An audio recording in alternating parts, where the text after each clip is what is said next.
पहला प्रश्न है 201। तो प्रश्न में पूछा गया है इन महाकाव्यों को बढ़ते हुए रचनाकाल के क्रम से सुनिश्चित कीजिए। तो यहाँ पर जो सही कालक्रम होगा तो वो होगा सी, अर्थात सबसे पहले आएगा पद्मावत, उसके पश्चात रामचरितमानस, उसके पश्चात साकेत और सबसे अंत में कामायनी। अगला प्रश्न देखते हैं 202। तो प्रश्न में पूछा गया है स्थापना और तर्क का प्रश्न है। स्थापना है सरस्वती पत्रिका के माध्यम से आचार्य महावीर प्रसाद द्विवेदी ने खड़ी बोली हिंदी को काव्य भाषा पद पर प्रतिष्ठित किया और ब्रजभाषा में काव्य रचना पूर्णतः समाप्त हो गई। और तर्क है ब्रजभाषा भक्तिकाल एवं रीतिकाल की ही नहीं अपितु आधुनिक काल के प्रथम चरण भारतेंदु युग में भी काव्य भाषा रही है। कालांतर में द्विवेदी युग एवं छायावादी युग में खड़ी बोली काव्य भाषा बन गई। तो यहाँ पर बताना है कि क्या सही होगा। तो यहाँ पर जो सही विकल्प होगा तो वो होगा विकल्प बी, अर्थात स्थापना जो अंशतः सही है लेकिन तर्क पूर्ण सही है।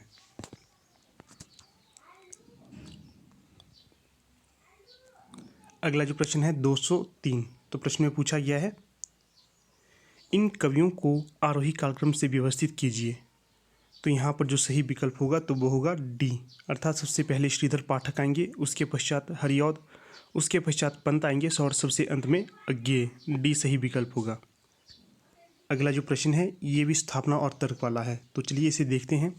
स्थापना है खड़ी बोली की कविता में लाक्षणिकता का समावेश छायावादी काव्य में प्रमुखता से हुआ। यद्यपि ब्रजभाषा को लक्षक एवं व्यंजक बल को घनानंद बखूबी जानते थे जो रीतिकाल की रीतिमुक्त धारा के कवि थे। और जो इसका तर्क है लाक्षणिक भाषा का प्रयोग हिंदी काव्य में केवल छायावादी कवियों ने किया क्योंकि अन्य कवि लक्षणा और व्यंजना से परिचित ही नहीं थे।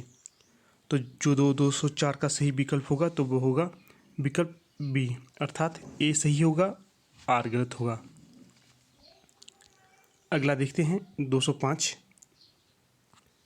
प्रश्न में पूछा गया है इन कवियों को रचनाकाल की दृष्टि से आरोही क्रम में व्यवस्थित कीजिए। तो जो सबसे पहले पुस्तक होगी तो वो होगी संदेश रासक, उसके पश्चात पृथ्वीराज रासो, उसके पश्चात सूरसागर और सबसे अंत में प्रिय प्रवास। सी सही विकल्प होगा। अगला प्रश्न है 206। स्थापना है राजभाषा अधिनियम के अंतर्गत यह व्यवस्था की गई है कि क श्रेणी के राज्यों को भेजे जाने वाले सभी पत्र हिंदी देवनागरी लिपि में भेजे जाएंगे। इस श्रेणी के राज्यों में गुजरात, महाराष्ट्र शामिल हैं। तर्क है क श्रेणी के राज्य हिंदी भाषी हैं तथा उनकी राजभाषा भी हिंदी है, जबकि ख श्रेणी के राज्यों की राजभाषा हिंदी नहीं है अपितु वहाँ प्रादेशिक भाषा को राजभाषा की मान्यता प्राप्त है। तो यहाँ पर जो सही विकल्प होगा तो वो होगा विकल्प बी, अर्थात जो स्थापना है ये आंशिक सही है लेकिन तर्क पूर्णतः सही है। अगला देखते हैं 207। प्रश्न में पूछा गया है सभी भाषाओं को प्राचीन से नवीन क्रम में व्यवस्थित कीजिए। तो यहाँ सही विकल्प होगा ए, अर्थात सबसे पहले आई थी संस्कृत, उसके पश्चात पाली, उसके पश्चात प्राकृत और सबसे अंत में अपभ्रंश आई थी और अपभ्रंश के बाद हिंदी भाषा का उदय हुआ था। तो ए सही विकल्प होगा। अगला प्रश्न है 208। तो यहाँ पर पूछा गया सुमेलित करना है। तो चलिए मिलाते हैं। जो सौरसैनी है इसका मिलान होगा ब्रजभाषा से, और जो मागधी अपभ्रंश है इसका मिलान होगा मैथिली से, और जो अर्धमागधी अपभ्रंश है इसका मिलान होगा अवधी से, और जो पेशाची अपभ्रंश है इसका मिलान होगा पंजाबी के साथ। तो यहाँ पर जो सही विकल्प होगा तो वो होगा विकल्प सी।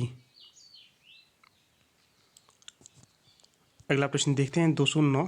तो प्रश्न में पूछा गया है निम्नलिखित बोलियों को उनके क्षेत्र के साथ सुमेलित कीजिए। तो चलिए बोली और उसके क्षेत्र को सुमेलित करते हैं।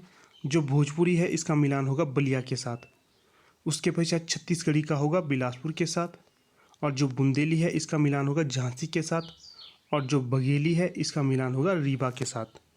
तो यहाँ पर जो सही कूट होता है तो वो होगा कूट बी, अर्थात ए का 4, बी का 3, सी का 1 और डी का 2। अगला प्रश्न देखते हैं 210। तो प्रश्न में पूछा गया है निम्नलिखित बोलियों को उनके उपभाषाओं से सुमेलित कीजिए। जो बांगरू है इसका मिलान होगा पश्चिमी हिंदी के साथ, बघेली है इसका मिलान होगा पूर्वी हिंदी के साथ, मेवाती है इसका मिलान होगा राजस्थान के साथ, और जो मैथिली है इसका मिलान होगा बिहारी के साथ। तो यहाँ पर जो सही कूट होगा तो वो होगा कूट ए, अर्थात ए का 3, बी का 1, सी का 4, डी का 2। अगला प्रश्न 211। तो यहाँ पर पूछा गया है भाषाओं को प्राचीन से नवीन क्रम में व्यवस्थित कीजिए। तो यहाँ पर जो सही क्रम होगा तो वो होगा डी, अर्थात सबसे पहले संस्कृत आएगी, उसके पश्चात पाली, उसके पश्चात अपभ्रंश और सबसे अंत में हिंदी। अगला प्रश्न है 212। तो प्रश्न में पूछा गया है निम्न ग्रंथों को कालक्रमानुसार व्यवस्थित कीजिए। तो यहाँ पर जो सही विकल्प होगा तो वो होगा सी। सबसे पहले आएगी वाल्मीकि रामायण, उसके पश्चात गाथा सप्तशती, उसके पश्चात रामचरितमानस और सबसे अंत में बिहारी सतसई। सी सही विकल्प होगा। अगला प्रश्न देखते हैं 213। तो यहाँ पर पूछा गया है निम्न भाषाओं को उनके प्रदेश से सुमेलित कीजिए। तो एक तरफ भाषा दी गई है और दूसरी तरफ प्रदेश। तो चलिए मिलान करते हैं। जो शौरसेनी अपभ्रंश है इसका मिलान होगा मध्य देश से, और जो मागधी अपभ्रंश है इसका मिलान होगा बिहारी से। उसके पश्चात महाराष्ट्री अपभ्रंश का होगा महाराष्ट्र से, और जो पेशाची अपभ्रंश है इसका मिलान होगा कश्मीर से। तो यहाँ पर जो सही कूट होता है तो वो होगा सी, अर्थात ए का 1, बी का 3, सी का 4, डी का 2। अगला क्वेश्चन देखते हैं 214। तो प्रश्न में पूछा गया है हिंदी भाषा का उद्भव और विकास पुस्तक के लेखक कौन हैं। तो ये होंगे डॉक्टर उदय नारायण तिवारी। डी सही विकल्प होगा। अगला प्रश्न 215। तो प्रश्न में पूछा गया है हिंदी भाषा नामक पुस्तक के रचयिता इनमें से कौन हैं। तो ये होंगे भोलानाथ तिवारी। जो भोलानाथ तिवारी है इनके द्वारा हिंदी भाषा नामक पुस्तक का रचना किया गया है। अगला प्रश्न है 216। तो प्रश्न में पूछा गया है आरोही कालक्रमानुसार संयोजित कीजिए। तो यहाँ पर जो सही कालक्रमानुसार संयोजित होगा तो वो होगा विकल्प बी। सबसे पहले पृथ्वीराज रासो, उसके पश्चात रामचरितमानस, उसके पश्चात रामचंद्रिका और सबसे अंत में कामायनी। अगला प्रश्न 217। तो प्रश्न में पूछा गया है निम्नलिखित कवियों को रचनाकाल के आरोही क्रम में व्यवस्थित कीजिए। तो सही विकल्प होगा यहाँ पर ए, अर्थात सबसे पहले स्वयंभू, उसके पश्चात चंद्रबरदाई, उसके पश्चात अमीर खुसरो और सबसे अंत में कबीर। ए सही विकल्प होगा। अगला प्रश्न है 218। तो प्रश्न में पूछा गया है हिंदी के प्रचार प्रसार में योगदान करने वाली इन संस्थाओं को उनके स्थापना काल के आरोही क्रम में व्यवस्थित कीजिए। तो यहाँ पर जो सही विकल्प होगा तो वो होगा बी।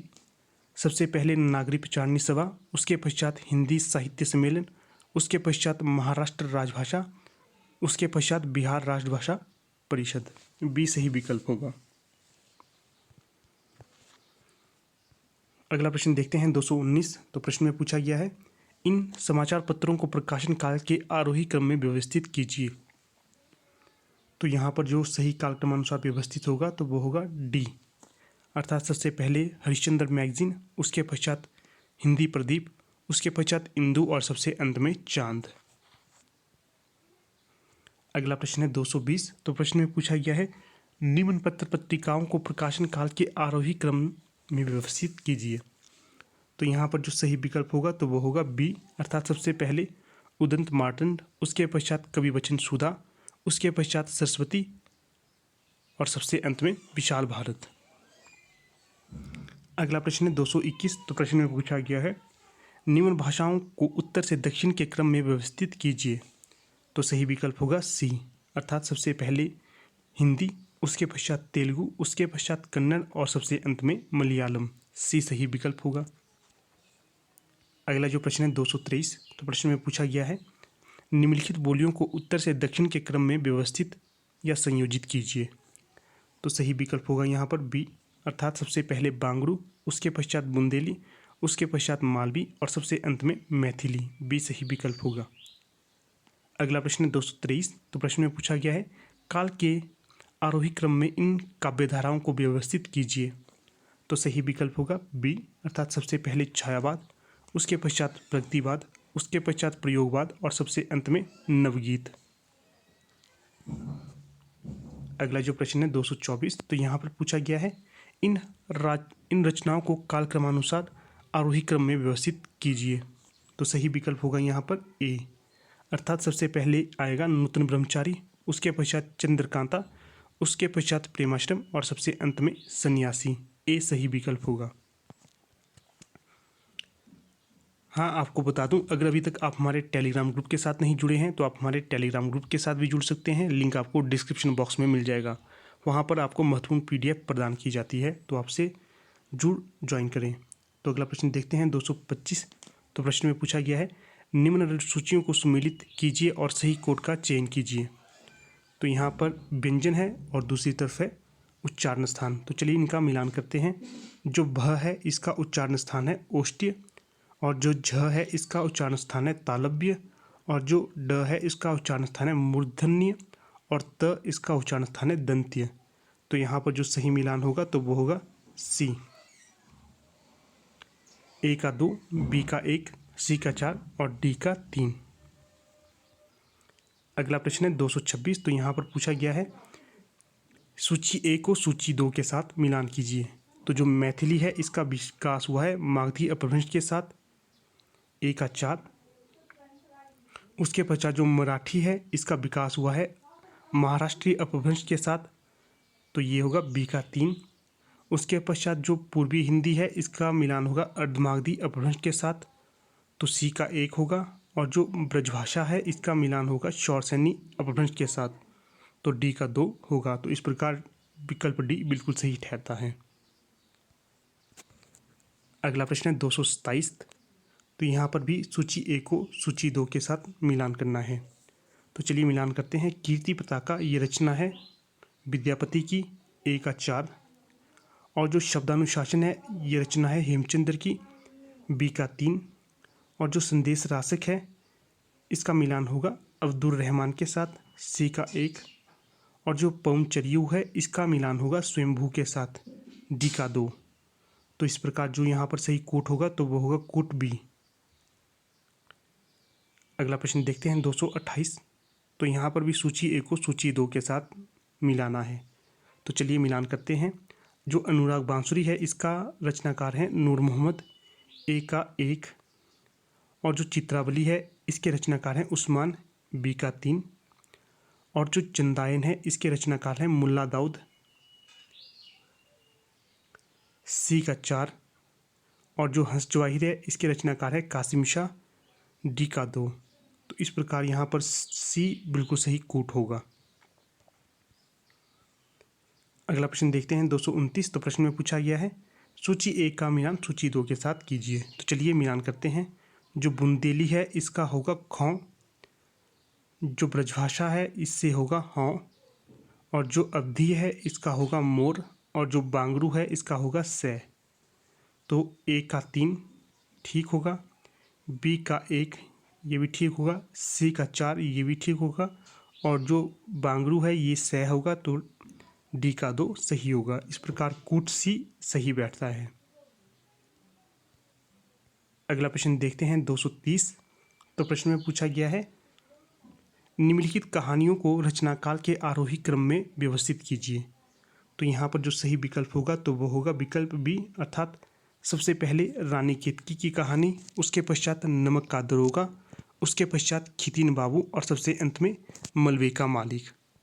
इस प्रकार विकल्प भी बिल्कुल सही ठहरता है।